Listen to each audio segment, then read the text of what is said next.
March 1942. A Polish military attaché walks into an office at the War Department in Washington. What he's about to propose sounds insane. Arm 1 million people across Nazi-occupied Europe with pistols so cheap they cost less than a movie ticket, so crude they'd be thrown away after one shot, and so simple a farmer who'd never held a weapon could use one to take down a German soldier. The American Assistant Chief of Staff for Intelligence listens, then picks up the phone. Within 2 weeks, the Joint Psychological Warfare Committee delivers their verdict. Do it, build it, make 1 million of them, and make them now. By May 1942, a contract lands on the desk of George Hyde at General Motors' Inland Manufacturing Division in Dayton, Ohio. His assignment: design a handgun that costs almost nothing, requires no training, and can be dropped behind enemy lines by the thousands. Hyde looks at the specifications. Single shot, .45 caliber, dirt cheap, deadly at close range. He gets to work. What Hyde creates is unlike any weapon ever made by the United States military. 23 parts, no rifling in the barrel. No serial numbers, no inspector's marks, just stamped sheet metal welded together with a zinc die-cast cocking knob. The barrel is a simple 4-inch steel tube. The trigger is sheet metal. The grip holds 10 rounds of ammunition but doesn't feed them into the chamber. You load 1 round at a time, manually, by twisting open the breech block at the back of the weapon. It takes longer to reload than it did to manufacture, and that's exactly the point. The gun is deliberately designed to be used once, maybe twice, then discarded or hidden. It's not meant to win firefights. It's meant to start them. The concept is brutally simple.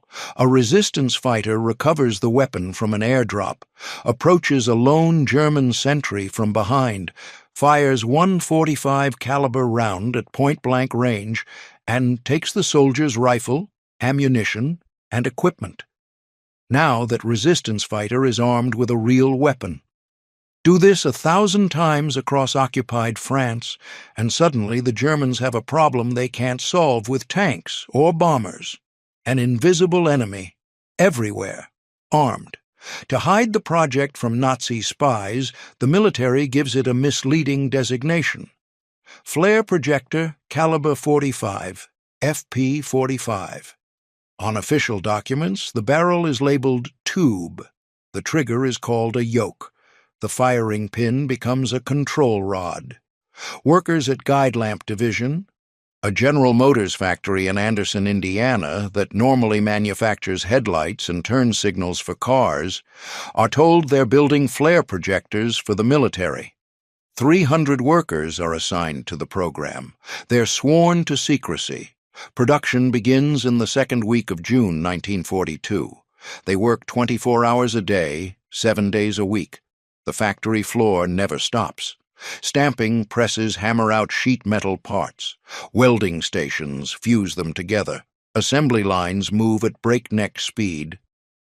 By August 21, 1942, just over 10 weeks later, the workers have completed 1 million pistols, one every 6.6 seconds. It's calculated that the FP45 is the only firearm in history manufactured in less time than it takes to load. Each pistol costs $2.10, boxed and ready for delivery with 10 rounds of Frankfurt Arsenal .45 ACP ammunition. That's about $40 in today's money. For comparison, a single Thompson submachine gun costs over $200. The military can arm 5,000 resistance fighters for the price of a single Sherman tank. The hollow grip of each Liberator stores 10 rounds. A wooden dowel is included to punch out spent cartridge cases because extraction is unreliable. Instructions are printed in comic strip form with no words, so anyone, regardless of language, can understand how to use it. Load 1 round, twist the breech closed, pull the trigger, repeat if you survive. Testing reveals the weapon's limitations immediately. The welded seams begin splitting after just 10 to 15 rounds. None survive 50 rounds of testing. In humid environments like the Pacific Islands, the unfinished metal rusts within weeks. The smooth bore barrel makes the pistol wildly inaccurate beyond 25 feet. The sheet metal trigger flexes and bends. The zinc cocking piece cracks under repeated use. It's fragile, crude, and barely functional by military standards. But it doesn't need to be a military weapon. It needs to be a weapon for farmers, shopkeepers, teachers, and factory workers who've never fired a shot in their lives. For that purpose, at point-blank range, aimed at the back of a soldier's head in a dark alley, it's perfectly adequate. Each pistol is test-fired at least once during production to satisfy inspection requirements. Random samples are fired as many as 50 times for extensive testing. By the time manufacturing is complete, workers have expended over 1.5 million rounds of 45 ACP ammunition. It doesn't take long for the 300 workers to realize they're not building flare projectors.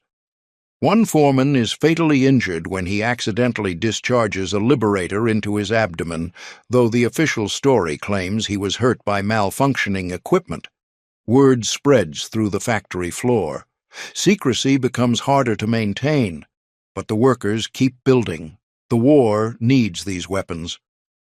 By August 1942, 1 million Liberators sit in crates, packed in waxed cardboard boxes, ready to be loaded onto aircraft and dropped over occupied Europe. The plan is simple.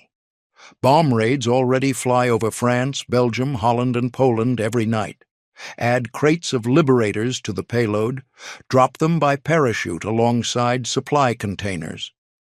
Let the resistance find them. Let chaos follow. The Joint Psychological Warfare Committee believes the psychological impact alone will cripple German morale. Every soldier patrolling the streets of Paris or Brussels would know that any civilian might be carrying a weapon. Every checkpoint, every patrol, every moment of occupation becomes a potential ambush. The Germans would have to divert thousands of troops from the front lines just to maintain control of cities they'd already conquered. But when the plan reaches the desks of the generals actually running the war, resistance begins. General Dwight Eisenhower, Supreme Commander of Allied forces in Europe, looks at the proposal and shakes his head. 500,000 Liberators are shipped to Great Britain, waiting for his approval to be dropped over France. Eisenhower refuses. His reasoning is blunt and practical. Every bomber that drops pistols is a bomber that's not dropping bombs. Every flight hour spent distributing weapons to untrained civilians is a flight hour that could be spent destroying German factories, railways, and military installations. Aircraft are precious. Pilots are precious. Fuel is precious. He authorizes distribution of fewer than 25,000 pistols to the French resistance through covert OSS operations. The rest sit in British warehouses, unused. In the Pacific Theater, General Douglas MacArthur is slightly more receptive. He approves the distribution of 50,000 Liberators to resistance forces in the Philippines. General Joseph Stilwell, commanding American forces in the China-Burma-India theater, is equally skeptical, but allows shipments to proceed. 100,000 pistols are sent to China in August 1943, destined for guerrilla fighters and bandits willing to strike against the Japanese occupation. Another 200,000 are delivered to Calcutta, India in July 1944. 40,000 go to Ceylon, 44,000 to Burma. But exact distribution numbers remain unknown. Records are incomplete. Resistance fighters don't file paperwork. They survive, they fight, and they die, often without leaving any trace. The Office of Strategic Services, the OSS, predecessor to the CIA, takes over the Liberator project from the Army. The OSS operates behind enemy lines, coordinating espionage and supporting resistance movements.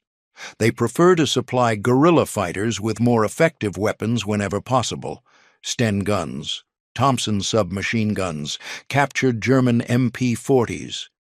But when those aren't available, when supply lines are cut and airdrops are impossible, the Liberator becomes the last resort. A few thousand are airdropped to Greek resistance forces in 1944. Some make it into the hands of French partisans, though documentation remains scarce. How many Liberators were actually used in combat? No one knows. Resistance fighters rarely kept detailed records. If they were captured with documents listing weapons, ambush sites, or names of collaborators, the consequences were immediate and brutal. The Nazis executed entire families for acts of sabotage. After the assassination of Reinhard Heydrich, a high-ranking SS officer, by Czech resistance fighters in May 1942, the Germans destroyed the villages of Lidis and Ležáky, murdering over 300 civilians in retaliation. Allied commanders became cautious. Random acts of violence by armed civilians could provoke reprisals that killed more people than the original attacks. The calculus of resistance became horrifyingly complex. One documented account comes from Niklaus Lange, a German military policeman who claimed that thousands of liberators were in circulation in occupied France. He described an incident where an FP-45 was used in a close-range assassination, but specific details are scarce. Resistance fighters who survived the war often had fragmented memories or chose not to speak about operations that remained classified.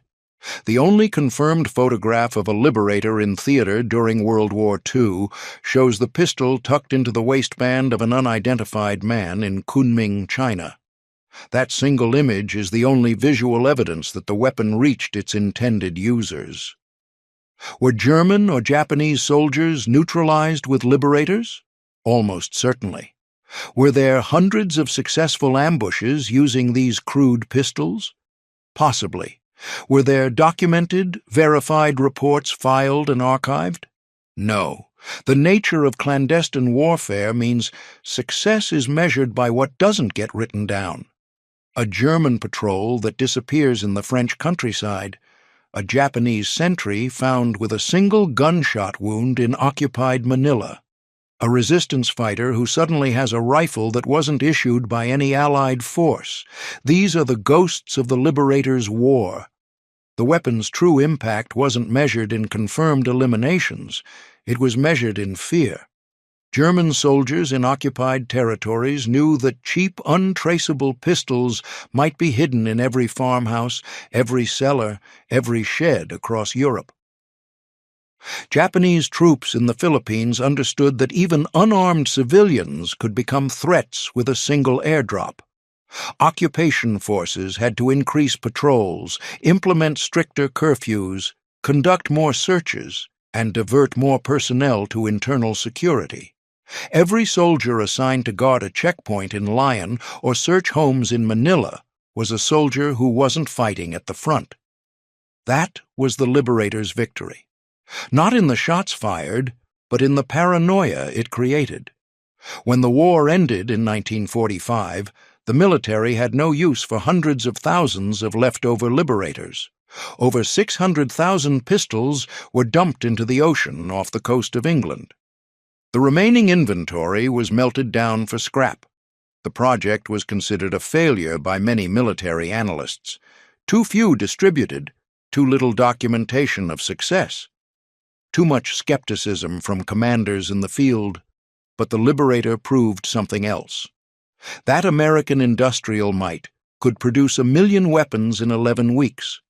That unconventional thinking could turn automobile factories into arms manufacturers overnight. That psychological warfare could be as effective as bombs and bullets. In 1964, the CIA resurrected the concept. During the early stages of the Vietnam conflict, they developed the Deer gun, a similar single-shot pistol chambered in 9mm. 1,000 were manufactured before the conflict escalated into a full-scale war, and the project was quietly terminated. After President Kennedy's assassination, Congress passed legislation requiring the destruction of all clandestine weapons devices. Most deer guns were eliminated. Between 10 and 25 are believed to exist today. The idea of cheap, disposable weapons for resistance fighters had come full circle, proving that the Liberator's concept, if not its execution, remained relevant decades after World War II. Today, original FP-45 Liberators are among the rarest American Marshall handguns from the war. Specimens in poor condition start at $1,500. Pristine examples in their original waxed cardboard boxes with instructions, ammunition, and wooden dowels can sell for over $7,000 at auction. Collectors prize them not because they were effective combat weapons, but because they represent one of the most audacious experiments in psychological warfare ever attempted. The idea that you could arm 1 million people for the cost of a battleship. That fear could be manufactured and airdropped like bombs. That resistance could be sparked with nothing more than stamped metal, .45 caliber ammunition, and desperation. The FP-45 Liberator was never going to win the war. It was never designed to. It was designed to make the enemy believe they'd already lost. That every occupied street, every checkpoint, every quiet night could explode into violence without warning.